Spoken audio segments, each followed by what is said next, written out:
നമ്മുടെ കർക്കിടക സ്പെഷ്യൽ ഉലുവ കഞ്ഞി റെഡി ആയിട്ടുണ്ട്.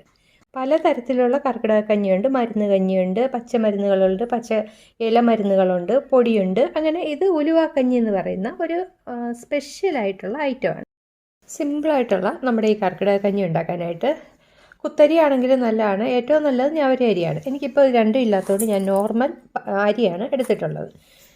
പിന്നെ എടുത്തിട്ടുള്ളത് ഉലുവ കുതിർത്ത് വെച്ചിട്ടുണ്ട്. അത് കുതിർത്ത് തന്നെ വെക്കണം, ആ വെള്ളമൊന്നും കളഞ്ഞുകൂടാ. അപ്പോൾ ഇത് രണ്ടും നമുക്ക് ഒന്നിച്ചാക്കി ഒന്ന് വേവിക്കാം. പിന്നീട് വേണ്ടത് ചെറുപയറാണ്. അപ്പം ഞാനത് വേവിച്ച് വെച്ചിട്ടുണ്ട്. അപ്പോൾ കുത്തരിയുടെയൊക്കെ കൂടെ ആണെങ്കിൽ പയർ ഒന്നിച്ചിട്ട് വേവിക്കാം. ഇതാകുമ്പോൾ വെന്ത് പോവല്ലോ, അത് കാരണം ഞാനിത് പാകത്തിന് വേവിച്ച് മാറ്റി വെച്ചിട്ടുണ്ട്. ഇത് കുക്കറിലിട്ട് നന്നായിട്ടൊന്ന് വേവിക്കാം, അരിയും ഉലുവയും കൂടെ.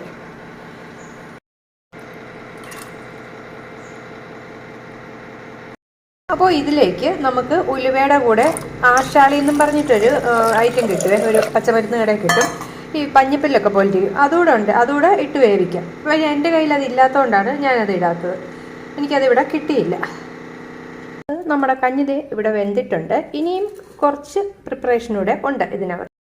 അതുകൂടെ നമുക്ക് ചെയ്യാം.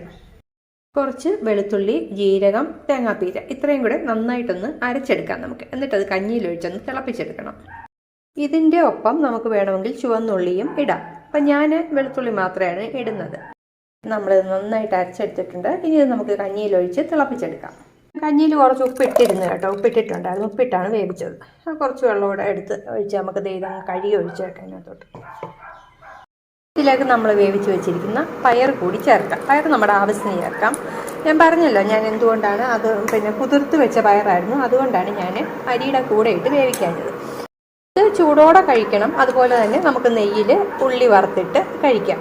ഞാനിപ്പോൾ നെയ്യ് എടുക്കുന്നില്ല, ഇങ്ങനെ തന്നെ കഴിക്കുവാണ് കേട്ടോ.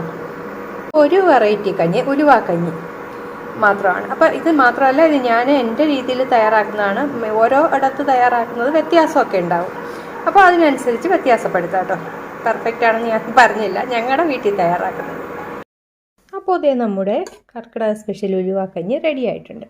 ഞാൻ പറഞ്ഞല്ലോ, അറിയാൻ വയ്യാത്തവരൊക്കെ ഒന്ന് റെഡിയാക്കി നോക്കുക, കഴിച്ച് നോക്കുക. അഭിപ്രായങ്ങളൊക്കെ അറിയിക്കണേ. നമ്മുടെ ചാനൽ ഇഷ്ടപ്പെടുകയാണെങ്കിൽ ഒന്ന് സബ്സ്ക്രൈബ് ചെയ്ത് സപ്പോർട്ട് ചെയ്യണേ. താങ്ക്